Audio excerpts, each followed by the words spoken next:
संत शिरोमणि आचार्य गुरुवर श्री विद्यासागर जी महाराज की जय। और हम योग प्रणेता पूज्य मुनि श्री प्रणम्य सागर जी महाराज की जय। ओम अरहम नमः। श्री तत्वात् सूत्र के दूसरे अध्याय की कक्षा में आप सभी का स्वागत है। तो चलिए अब हम सभी अपने मोक्ष मार्ग को प्रशस्त करने के लिए पूज्य मुनि श्री का उद्बोधन सुनते हैं। मोक्षमार्गस्य नेतारं भेत्तारं कर्मभूरतां ज्ञातारं विश्वतत्त्वानां वन्दे तद्गुणलब्धये।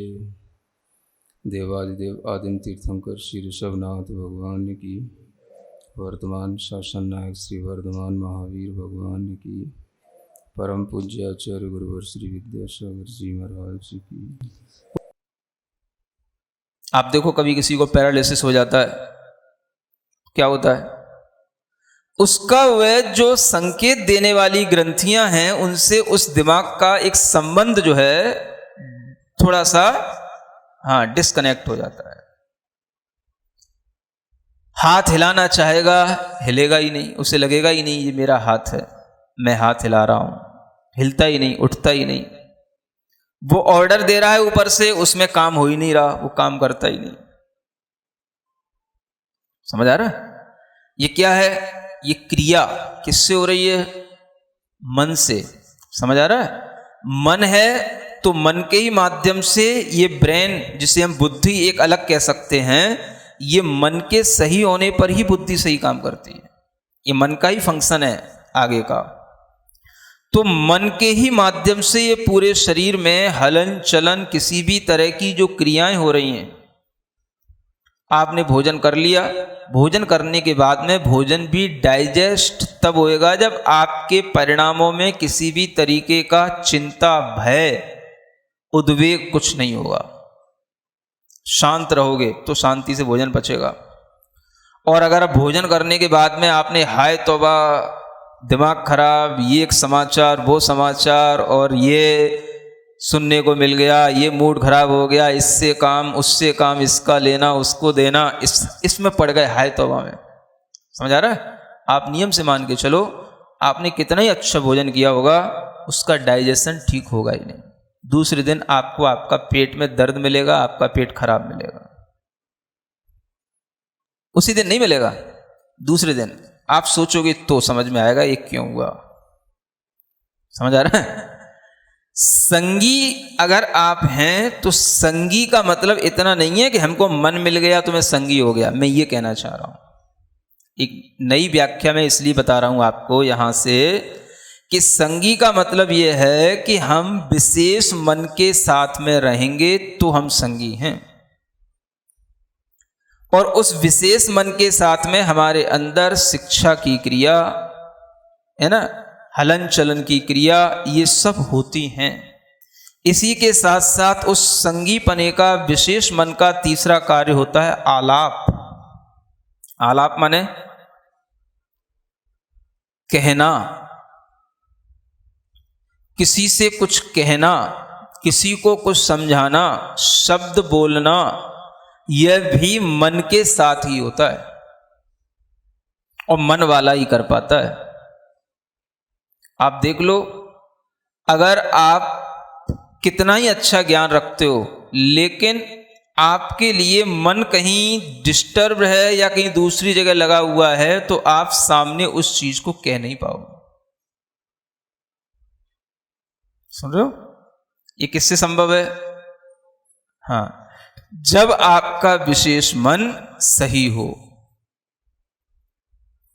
कितनी ही ऐसी चीजें होती हैं जिन्हें हम जानते हैं लेकिन हम कह नहीं पाते हैं, हमारे ध्यान में नहीं आती हैं उस समय पर। और हम जो है कुछ कहने को अगर होते हैं तो अगर हमारा मन साथ नहीं देता तो हम कह करके भी कुछ का कुछ कह जाते हैं। विशेष मन का काम क्या है? आलाप माने सही बोलना, और जो बोलता है वो मन के साथ ही बोलता है। बोलना बिना मन के नहीं होता। बोलना तो बाहर दिखाई देता है, लेकिन भीतर मन का ज्ञान काम करता चला जाता है, तभी वो मन के साथ बोलते हुए शब्दों में ज्ञान डाल पाता है। अन्यथा शब्दों में कहां से ज्ञान आया? क्या समझ आ रहा है? आप देखते हो, बोलता कोई भी वक्ता अगर चला जाता है तो उसके भीतर उसके ज्ञान की रील चलती रहती है। वो रील उसके लिए बिल्कुल अन्यथा कुछ भी नहीं जाएगी, अन्यत्र कहीं वो ज्ञान की प्रक्रिया कहीं भी नहीं जाएगी, और वो शब्द की उसी तरह से संरचना करा दी चली जाएगी, वो ज्ञान की प्रक्रिया जैसा ज्ञान उसके अंदर है। सुन रहे हो? इसलिए बोलने का काम भी विशेष मन के साथ में होता है। अगर कोई लंबे समय तक सही ढंग से बोल पाता है तो वो तभी संभव है जब उसका ज्ञान सही ढंग से उसके भीतर बिल्कुल अरेंज हो। समझ में आ रहा है? वो बिल्कुल ऐसा लगेगा कि रील की तरह एक के बाद एक, एक के बाद एक, एक के बाद एक वह विषय की प्रस्तुति होती चली जाती है। ये किसका काम है? विशेष मन का, संगी जीव का, सामान्य मन का नहीं। सोते हुए नहीं कर पाओगे, ऊँघते हुए नहीं कर पाओगे। मन कहीं और होगा तो आप कभी इतना तत्व की बात ना सुन पाओगे, ना कह पाओगे, ना सीख पाओगे, है ना? तो शिक्षा, आलाप, क्रिया, उपदेश, है ना, ये सब चीजें मन के माध्यम से होती हैं। इन्हीं को संगी जीव कहा जाता है, जो इन सब क्रियाओं को अच्छे ढंग से करते हैं।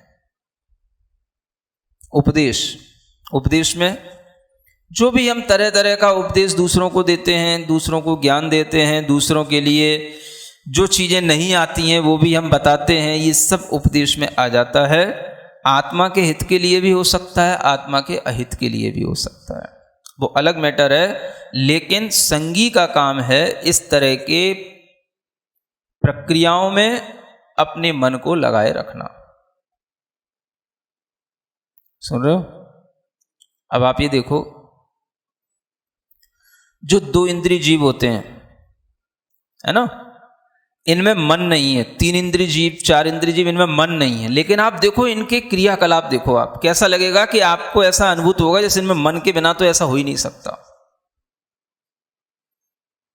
समझ में आ रहा है? मान लो मच्छर है,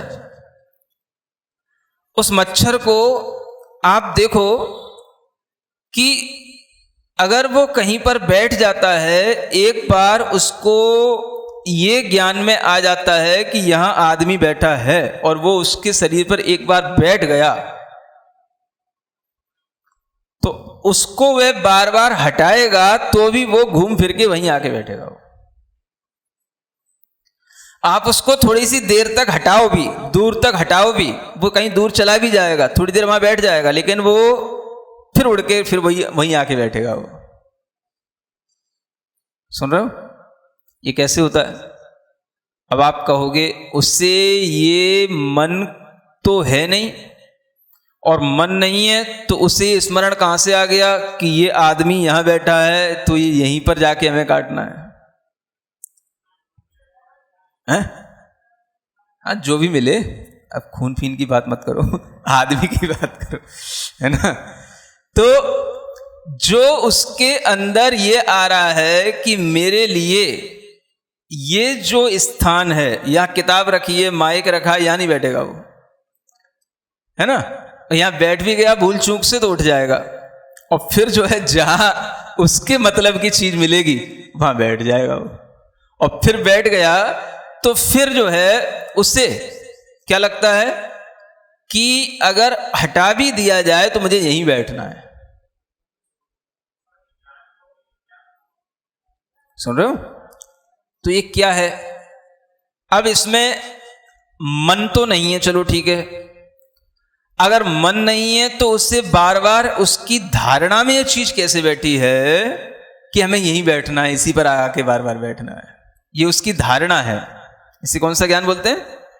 धारणा, मतिक ज्ञान का जो एक भेद है धारणा है ना, और कहीं ना कहीं उसमें स्मृति भी काम कर रही है। बिना स्मृति के तो फिर ये भी संभव नहीं है कि उसे जो चीज अच्छी लगती है उस पे तो बैठ जाए और जो चीज अच्छी नहीं लगती उससे दूर भग ले। मान लो धुआं कर दिया तो दूर भगेगा वो, तो उसे ज्ञान तो है कि धुआं मेरे लिए अहितकारी है। कोई और दूसरी केमिकल की कोई उसके लिए स्मेल डाल दी जाए, है ना, तो उसको अलग भगने की पड़ती है। तो उसको ज्ञान तो है कि ये मेरे लिए अहितकारी है ना। और कहीं पर उसके लिए कोई अच्छी चीज मिल जाए या कोई गंदी भी चीज मिल जाए, बस उसको लगे ये मेरे लिए सुरक्षित है, तो बस वो वहां बैठ जाएगा। तो उसे अपने हित की कहीं ना कहीं स्मृति तो है कि मेरा हित इसी में है, और अहित की भी स्मृति है कि मुझे इससे हटना है। और हम कह रहे हैं कि उसके अंदर मन नहीं है, और मन नहीं है तो स्मृति तो मन में ही होती है, तो उसमें स्मृति भी नहीं। हम उसमें धारणा भी देख रहे हैं तो उसमें धारणा भी नहीं। धारणा कैसे होगी जब उसमें मन ही नहीं है? तो सुन रहे हो क्या समाधान है? आचार्यों ने इसका भी एक हमें समाधान दिया है ना। एक आचार्य हुए तत्वार सूत्र की टीका करने वाले, श्लोक वार्तिक उन्होंने ग्रंथ लिखा, आचार्य विद्यानंदी महाराज ने, है ना। उन्होंने बताया कि इस तरह की जो प्रवृत्तियां देखने में आती हैं, यद्यपि हम कहते हैं कि ये प्रवृत्तियां श्रुत ज्ञान से हो रही हैं, ये ठीक है, श्रुत ज्ञान की हैं, लेकिन श्रुत ज्ञान में भी मतिक ज्ञान पूर्वक ही ये प्रवृत्तियां होती हैं। तो मतिक ज्ञान में कुछ ऐसा होता है जो मतिक ज्ञान में इन जीवों के साथ में रहता है, लेकिन वह सामान्य रूप से रहता है। कैसे? सामान्य का मतलब उनमें भी एक सामान्य स्मृति रहती है। सामान्य उनमें भी ईहा माने जानने की इच्छा सी पड़ी रहती है। सामान्य रूप से अवाय निश्चय वो भी कुछ कर लेते सामान्य रूप से, और सामान्य धारणा भी उनके अंदर पड़ी रहती है। तभी जिसको जिस विषय की ललक है वो उस विषय को ग्रहण करने के लिए लालायित रहता है और उस विषय को पाकर के ही संतुष्ट होता है। लेकिन वो सामान्य ही है, विशेष नहीं है। समझे? हम लोगों में जो संगी जीव हैं उनमें जो धारणा होगी वो विशेष धारणा कहलाएगी। ईहा अवाय स्मृति होगी वो विशेष होगी, लेकिन उनमें जो होगी वो सामान्य होगी। तो ये भी एक जानने की चीज है कि उनमें भी मतिक ज्ञान है, तो मतिक ज्ञान के ये भेद अवग्रह, ईहा, अवाय, धारणा। अब हम ये तो कह देते हैं कि मतिक ज्ञान है, लेकिन हम ये नहीं कह पाते हैं कि ये अवाय और ईहा और धारणा भी है। जब मतिक ज्ञान है तो मतिक ज्ञान अलग से क्या चीज है? अवग्रह, ईहा, अवाय, धारणा का नाम ही तो मतिक ज्ञान है। अब यही अवग्रह नहीं होगा तो ईहा कैसे होगी, और ईहा नहीं होगी तो किसी भी चीज की धारणा कैसे बनेगी? तो उनके भी अंदर अगर धारणा है, चींटी के अंदर धारणा है, उसे कहीं चिकनी चीज मिल जाए, मीठी चीज मिल जाए तो उसको वह चिपक लेती उससे। समझ आ रहा है? तो उसके अंदर ये विषय के अनुभव की एक सामान्य धारणा है, जिसके कारण से वह, मान लो नमक की ढेली भी रखी है और शक्कर की भी ढेली रखी है, और दोनों को मान लो आपने बिल्कुल ऐसा कर रखा है जैसे बुरा ही कर दिया हो, आप कंफ्यूज हो जाओगे कि ये नमक है कि शक्कर है। समझ आ रहा है? हाँ। और आप कई बार नमक के जगह पे शक्कर भी खिला जाओगे, शक्कर की जगह पे नमक भी खिला जाओगे और कहोगे हाँ महाराज नमक डला है। समझ आ रहा है? लेकिन वो चींटी कभी कंफ्यूज नहीं होगी, उसके लिए पकड़ में आएगा, वो नमक से नहीं चिपकेगी, वो शक्कर से ही चिपकेगी, बूरे से ही चिपकेगी। अब आप देखो आखिर ये बात कितनी अच्छी है कि मतिक ज्ञान है, श्रुत ज्ञान है, हम सामान्य से इतना कह के आगे बढ़ लेते हैं। हमने कभी इस पे विचार नहीं किया कि मतिक ज्ञान है तो अवग्रह यह अवाय धारणा के अलावा तो मतिक ज्ञान का क्या स्वरूप है। मतिक ज्ञान तो नहीं 4 रूप में ही होता है। मतिक ज्ञान इसके अलावा और कोई वस्तु का नाम तो है नहीं। समझ आ रहा है? मतिक ज्ञान और क्या वस्तु रही? मतिक ज्ञान के भेद। सबसे पहले मतिक ज्ञान कहां से शुरू होगा? अवग्रह से शुरू होगा। सामान्य रूप से कुछ है, ईहा शुरू होगी, क्या है? तो यही तो ईहा अभिलाषा, यही तो मतिक ज्ञान है। तो ये अभिलाषा उसके अंदर भी पड़ी है। तो इसलिए ये बहुत अच्छी बात हमें श्लोक वार्तिक में पढ़ने को मिली है। आप लोगों को भी बता रहा हूं कि इन जीवों में भी ये मतिक ज्ञान के सभी परिणतियां, सभी भेद सामान्य रूप से स्वीकार करना, इन्हें सामान्य अवग्रह, सामान्य ईहा, सामान्य अवाय और सामान्य धारणा कहा गया। विशेष नहीं है, विशेष तो अपन लोगों के अंदर है। समझ आ रहा? जिससे हम विशेष की स्मृति करते हैं, सामान्य की स्मृति तो पड़ी ही रहती है, वो तो कोई काम की नहीं होती। जो विशेष की स्मृति होती है उसी से अपना काम चलता है। तो उनके अंदर जो स्मृति इत्यादि होंगे ये सब सामान्य रूप से रहेंगे, तभी वो मतिक ज्ञान होगा और तभी मतिक ज्ञान पूर्वक वो श्रुत ज्ञान होगा, जिस श्रुत ज्ञान के माध्यम से वह हित में प्रवृत्ति करने के लिए और अहित से बचने के लिए अपने को तैयार रखेगा। जैसे ही उस चींटी को लगा कि यहां से इस बूरे को हिला दिया गया है, तो वो चींटी उसको छोड़ के भागने लग जाती है। केवल हिला दिया गया हो। समझ आ रहा है? जैसे ही उसको लगा कि इस सारे के सारे इस द्रव्य को, पदार्थ को उठा के धूप में रख दिया, वो सब अपने आप तितर बितर हो जाएगी, सब छोड़ के चली जाएगी, क्योंकि उसे लगा अब ये धूप मुझे जला देगी, ये मेरे लिए अहितकारी। सुन रहे हो? ये सब श्रुत ज्ञान उसका किसके साथ? जो सामान्य अवाय, सामान्य धारणा नाम का जो उसके अंदर एक भाव बैठा है, उसके साथ ये श्रुत ज्ञान भी काम करता है। तो आप जाने कि ये विकलेंद्रीय जीवों में या एकेंद्रीय आदि जीवों में भी मतिक ज्ञान और श्रुत ज्ञान की जो प्रवृत्तियां हैं, ये विशेष रूप से जो चला करती हैं, उन्हें भी हम विचार में शास्त्रों के अनुसार ही लाएं। जो शास्त्रों में लिखा है वो हमें बिल्कुल सही समझ में आता है।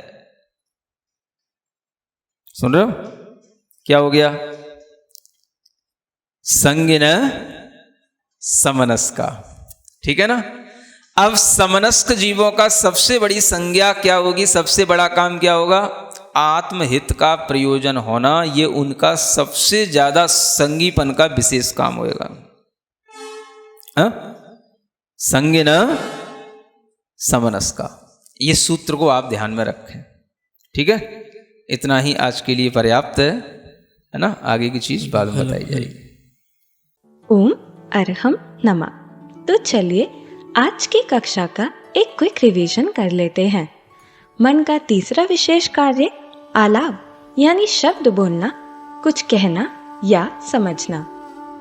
जीव मन के साथ बोलते हुए ही शब्दों में ज्ञान डाल पाता है। वक्ता के भीतर उसके ज्ञान की रील चलती रहती है और उसी के अनुरूप शब्द संरचना होती रहती है। यदि कोई भीतर ज्ञान अरेंज्ड है तो लंबे समय तक सही ढंग से बोल सकते हैं। यह सामान्य मन का काम नहीं है। यह सोते हुए, ऊँघते हुए नहीं होगा। जो हम दूसरों को ज्ञान देते हैं, उन्हें जो चीजें नहीं आती वो बताते हैं, वो सब उपदेश में आता है।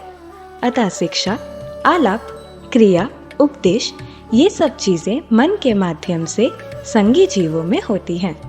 विशेष मन के कार्य समझने के पश्चात हमने मन रहित जीवों की क्रियाओं को समझा, जो देखने में ऐसा लगता है कि बिना मन के संभव ही नहीं है। जैसे मच्छर बार बार हटाने पर भी फिर से घूमकर वहीं आकर बैठता है। यदि उसके मन नहीं है तो उसे कैसे याद होगा कि आदमी वही है? हमने समझा कि यह उसका मन नहीं अपितु उसकी धारणा है। मति ज्ञान का भेद धारणा अपना काम कर रही है। वही मच्छर धुआं या किसी केमिकल की स्मेल को अहितकारी मानकर दूर भागेगा। उसे अपने हित और अहित की कुछ स्मृति तो है। इसमें भी हम शंका कर सकते हैं कि बिना मन के स्मृति और धारणा कैसे होगी। तो आचार्य विद्यानंदी महाराज ने श्लोक वार्तिक टीका में इसका निवारण करते हुए लिखा है कि ये प्रवृत्तियां मति ज्ञान पूर्वक होने वाली श्रुत ज्ञान की प्रवृत्तियां होती हैं। इन जीवों का मति ज्ञान भी सामान्य रूप से होता है, जिसमें सामान्य सी स्मृति रहती है। सामान्य इह यानी जानने की इच्छा होती है। सामान्य आवाय यानी सामान्य रूप से कुछ निश्चय करना, और सामान्य धारणा होती है यानी जिस विषय की ललक है बस उस विषय को पाकर के ही संतुष्ट होते हैं। संगी जीव में विशेष मति ज्ञान अर्थात विशेष इहा आवाय धारणा होती है। मति ज्ञान अवग्रह से शुरू होता है जो सामान्य है। श्लोक वार्तिक में सामान्य विशेष दोनों मति श्रुत ज्ञानों को स्वीकारा है। जैसे चींटी बिना कंफ्यूज हुए नमक और बूरे के ढेर में से हमेशा बूरे से ही चिपकेगी, क्योंकि उसके अंदर भी इहा अभिलाषा पड़ी है, मगर उसके अंदर मति ज्ञान की सभी परिणतियां सामान्य रूप से हैं। सामान्य स्मृति के माध्यम से उसे मति ज्ञान पूर्वक श्रुत ज्ञान होगा। इससे वह हित में प्रवृत्ति और अहित से बचने के लिए तैयार रहेगी। जैसे ही बूरे को धूप में रखा जाएगा, सामान्य अवाय सामान्य धारणा के साथ उसका श्रुत ज्ञान भी काम करेगा और वह वहां से इसे अहितकारी जानकर चली जाएगी। अतः विकलेंद्रिय और एक इंद्रिय जीवों में भी मति ज्ञान और श्रुत ज्ञान की प्रवृत्तियां विशेष रूप से चलती हैं। उपसंहार में हमने जाना कि संगीपन का सबसे विशेष काम, सबसे बड़ा काम आत्महित है। तो चलिए अब हम सभी चिन्वानी स्तुति करते हैं और तत्पश्चात समय होगा आज के सवाल का। सिरिजिणवाणी जग कल्याणी जग जन मदतम मोहरी जनमण हारी गढ़हर हारी जम जरा भव रोग हरी तिथ्य राणम दिव्य झुणिम जो पढ़ई सुणई मय्ये धारई राणम सौख मणंतम धैर्य सासद मोक्ष पदम पावई सासद मोक्ष पदम पावई।